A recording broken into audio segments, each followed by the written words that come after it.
Welcome to our macOS Privacy and Security Guide V2, an all-in-one place where you will learn exactly how to make macOS as safe as we can possibly make it.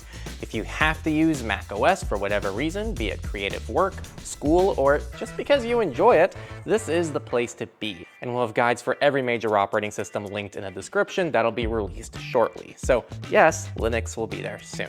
Now this guide is broken up into 3 zones. Zone 1 shouldn't impact day-to-day usage, so I recommend you implement everything within it. Zone 2 will require small changes that may impact convenience, and Zone 3 is for those looking to go above and beyond. Most things you read about, like the newest exploits, are almost always patched through updates. The best thing to do, as annoying as they can be, is to utilize automatic updates for your operating system and its programs. This means using the newest version of macOS with all automatic updates enabled. If you get programs from outside the App Store, keep those updated as well. Where you obtain software is incredibly important and probably one of the riskiest things that you do. The App Store has some additional security precautions and adds an additional layer of verification that you're getting trusted software. But unlike the Windows Store, this does require an Apple account. So there's a direct trade-off here you need to decide on. The next best alternative from the App Store is to get software officially from the developer's website. Sometimes services will include an ability to verify the hash of what you downloaded to make sure it's safe. What we want people to avoid is downloading software from random websites that can lead to a malicious version of something. Just be careful out there. If your device is locked out and requires a password, having a strong password will be your first line of defense. To make this easier, I recommend using a passphrase, something easy for you to remember, but difficult to hack. As a side note, make sure notifications, as well as any voice assistants and settings toggles, are not publicly accessible on your lock screen. Once you set this strong password, you may then have the option to utilize biometrics. These suffer a couple issues.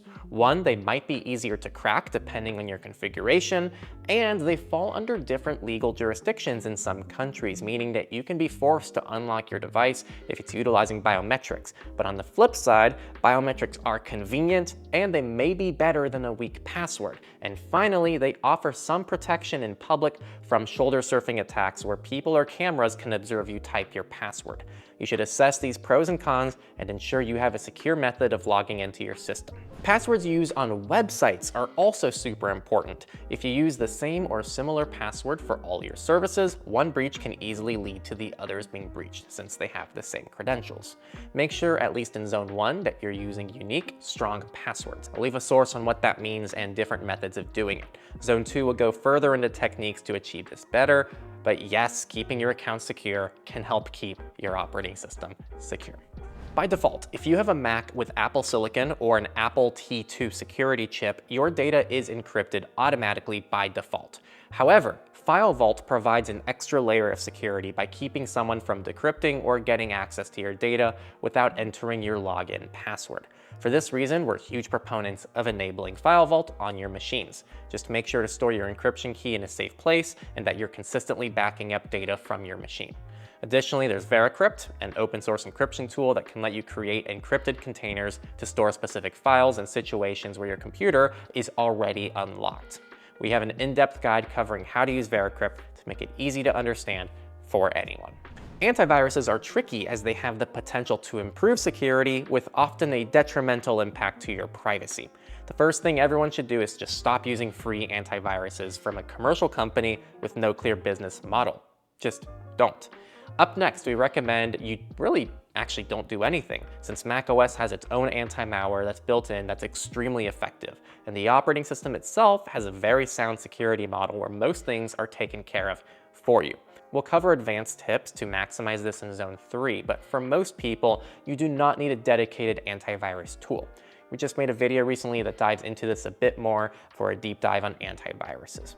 Your browser has the ability to track everywhere you go on the internet, so ensuring you're using something with proven security and privacy is really important. Here's the thing, Safari is not terrible and actually has some neat privacy and security features and is even based on an open source web engine, but there is better.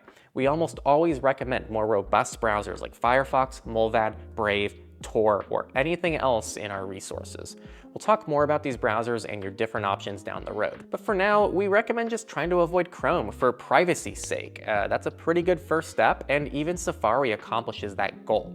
But again, there are better browsers than Safari that we'll cover in later zones. Similar to your browser, your search engine also has the capability of tracking everything you do on the internet, which major companies like Google do.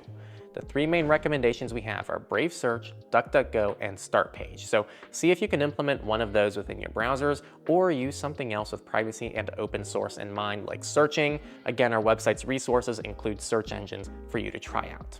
Your IP address uniquely identifies you on the internet, and it's used by websites to track you.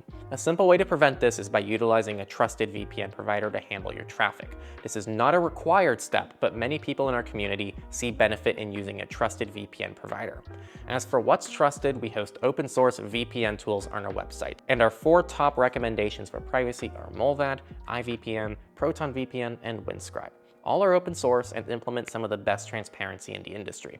I've made some more videos on VPNs if you're curious about them. If for whatever reason you're 100% committed to Apple's ecosystem and you use your Mac with an account, Private Relay is an option in Safari, which is technologically sound and offers good privacy, but the issue is it's only inside Safari. The VPNs we recommend are system-wide and will offer protection in far more areas than just your web browser. DNS is a domain name service, and they're like a phone book for the internet, directing you to the sites you visit every day. The problem is most default DNS providers track your browsing, so use a DNS provider with privacy in mind. If you're using a VPN service, it likely includes its own DNS server, meaning you don't need to worry about this. If you aren't using a VPN, check out the DNS options on our website, which include lots of cool tools. Mullvad's DNS is a great starting point with some nice basic filtering options to keep you safer online. Firewalls try to make sure that traffic going in and out of your device is safe. On macOS, there's a built-in firewall that's off by default, so go into your system preferences and just enable the firewall. It's that simple. You can customize it a bit more if you're tech savvy, but just turning it on is pretty good. In addition, you can actually use custom DNS providers similar to what we just covered, but these are things like NextDNS or Control-D. They have native features that can block things like Apple's data collection. NextDNS specifically has a super generous free plan and is my favorite of these tools. We'll leave a link to it below. In addition to these 2 strategies, a third way to control your traffic even more is with tools like Lulu. It's an open source firewall that lets you control domains contacted by software and your operating system. It's a bit of a complicated tool to use at first, but it's incredibly powerful and something I recommend people at least try to use. If you want something a bit more polished but paid and not open source, there's Little Snitch, which is the more popular proprietary sister, brother, whatever Little Snitch is.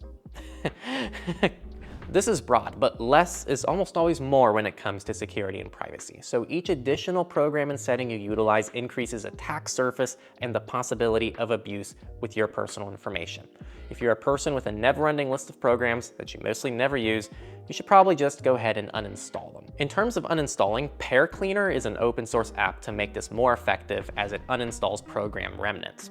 Some programs like Discord have progressive web apps, so if you can utilize the web app within your browser, it'll function like the regular program, but it's also a great way to separate the program and keep it within your browser, which is typically safer and gives you more control than installing it on your operating system. Outside of programs and settings, try to frequently clear data you don't need, like old system logs, temporary data like browser cache, history, cookies, and any sensitive data that doesn't need to be on your computer 24/7. Tying into minimalism, there are lots of settings on macOS and its programs you may never use that are pointlessly collecting data about you.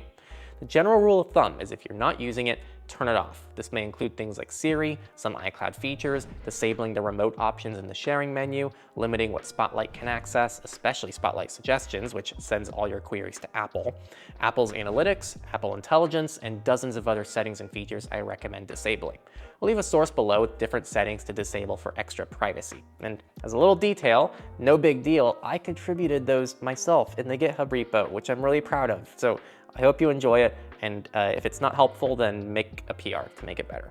Now, an important detail here is macOS has wonderful permission management. In fact, I would argue probably the best of all desktop operating systems, including Linux, which allows you to severely lock down what a program can and cannot access.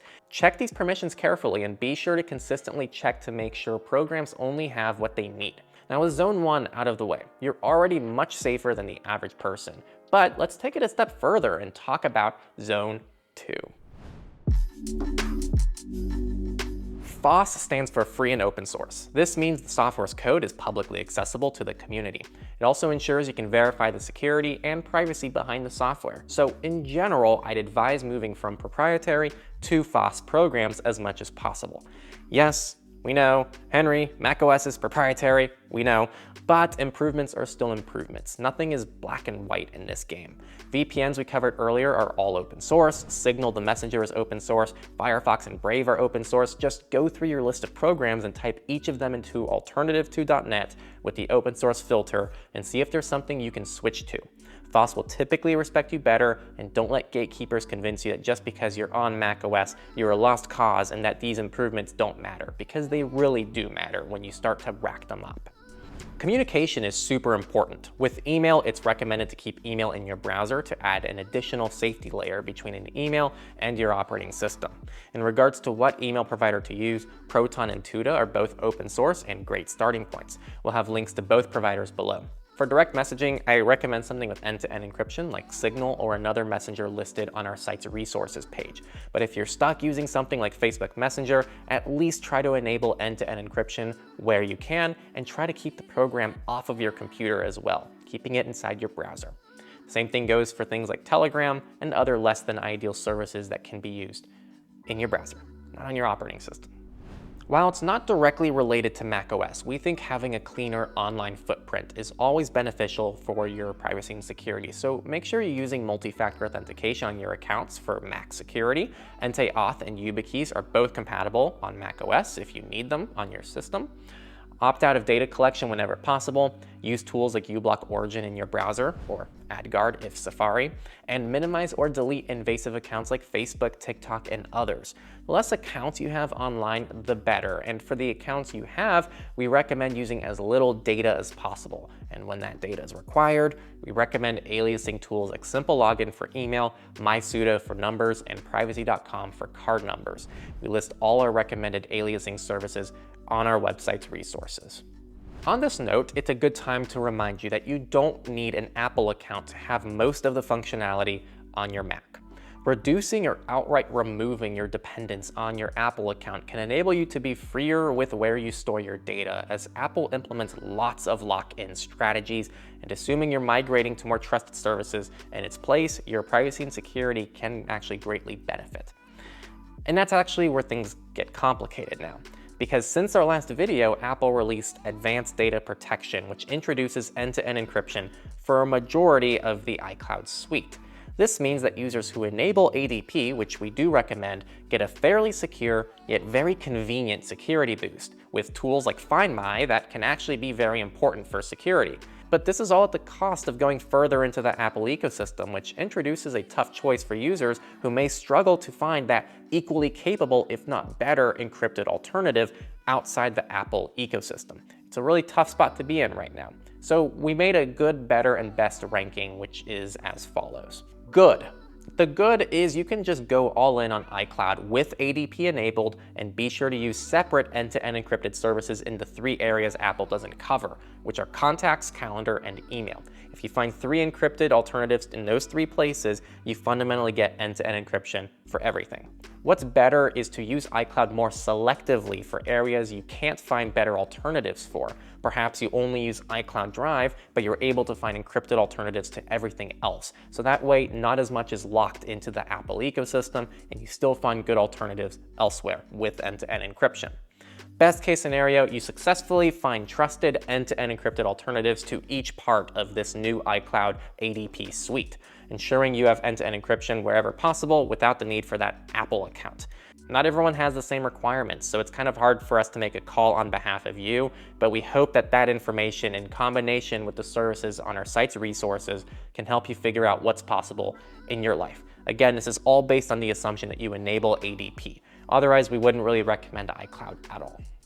Another big thing Apple did since our last video is lockdown mode, which is a security feature in macOS designed to protect against highly targeted attacks. It restricts functionality by disabling features in Safari and messaging apps, limiting USB device connections, and more, with the intent of reducing attack surface on your computer.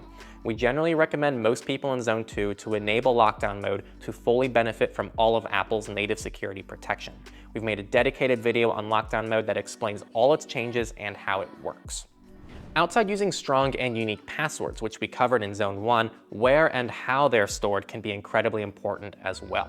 Password managers are a commonly recommended way to go. So if you want simple cloud syncing between your devices, check out Bitwarden and Proton Pass. Both are open source.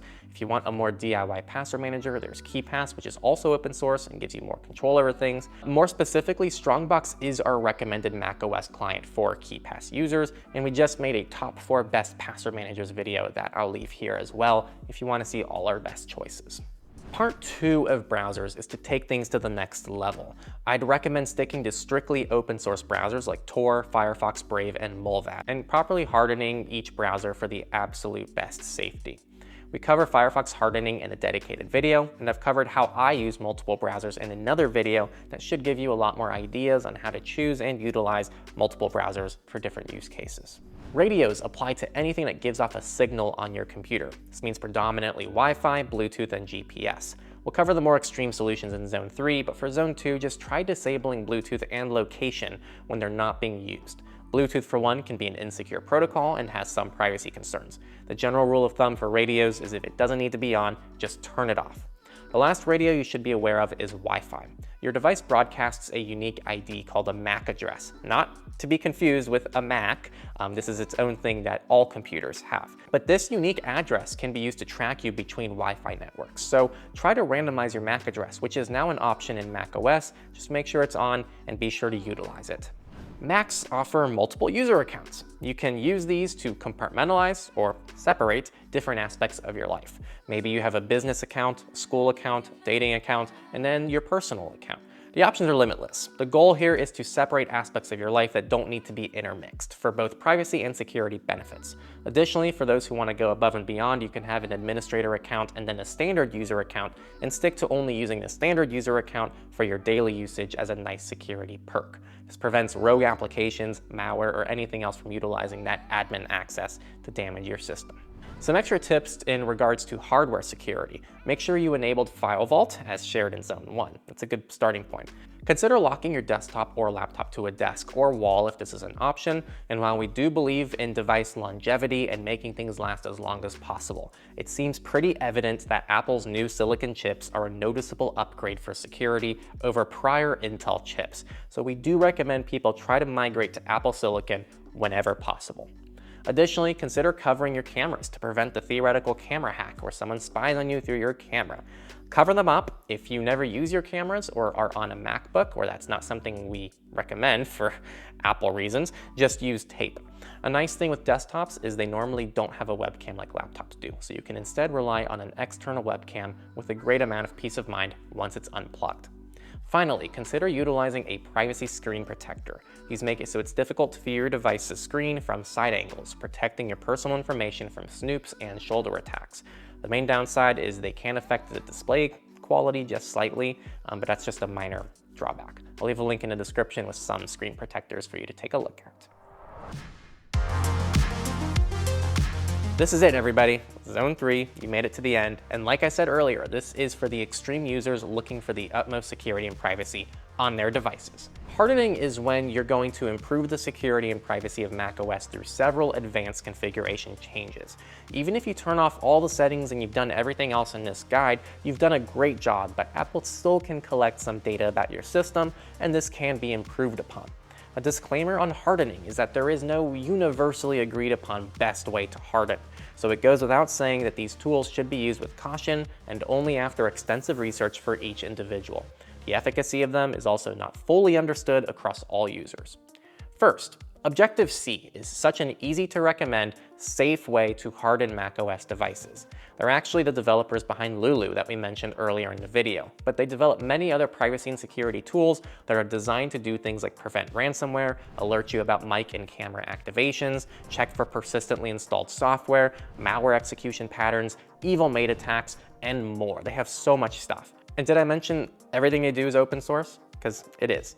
Now, beyond Objective-C, the best, most evidence-based, and most updated macOS hardening guide is still what it was years ago, but it's been updated since then, which is Dr. Duh's macOS Security and Privacy Guide.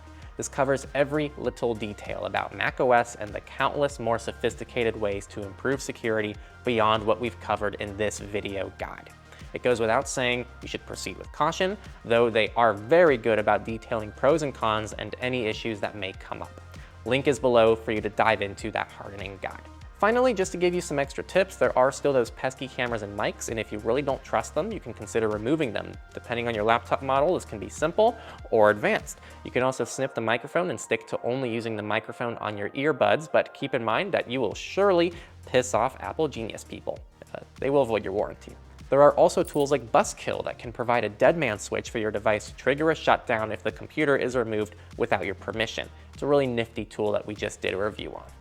And finally, as nice as macOS can be, sometimes the easier option, depending on who you are, is to just switch your OS, gatekeeping aside. So here are some things you can do or implement into your life if you don't feel that macOS prioritizes your needs.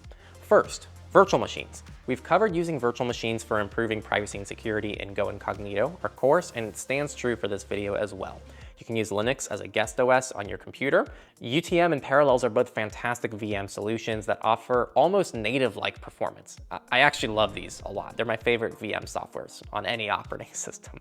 The second tip, though, is utilize multiple devices for different things. Perhaps a desktop at home runs macOS for work, but your personal machine runs Linux, or vice versa. Just getting creative with multiple machines is an option. Third, this is experimental, but as this guide ages, I hope that this advice will age well. Fedora Asahi Linux is currently an experimental, though legitimate way of installing Fedora natively on Apple Silicon. There are still missing features, and it's a bit unreliable at the time of recording, so don't just install this willy-nilly, but it could end up becoming a wonderful solution in the long run, in my attempt to try to future-proof this guide a little bit. And that is it. That is how you make macOS as private and secure as you can. It's important to emphasize, I always gotta say this, that improvements are improvements, and you shouldn't just listen to people who immediately dismiss Mac devices without understanding why you, yourself, may be dependent on it. The OS you choose is your choice. We're just trying to help out where that's possible. And to speak to that, we will cover other devices like Linux, Windows, iOS, and Android. All are linked in the description. Coming soon is also our all-encompassing Become Anonymous guide for broader advice applicable to everything. And if you want an even deeper dive into the world of privacy, our Go Incognito course is a great way to not only learn the ropes, but finish feeling confident in yourself. V2 will be going live in the near future, and we hope to continue making digital rights education as easy as possible. Don't forget to like and subscribe, and a massive thanks to our supporters who believe in our mission. Support what we do on Patreon, and through our forum and through Patreon, you get access to a private Signal group for just our little tight-knit community for all you supporters as a way to give back to you. Thanks for watching, and go check out this video to learn more about your privacy and security. See you there. We'll see you next time on Techlore. Thanks for watching.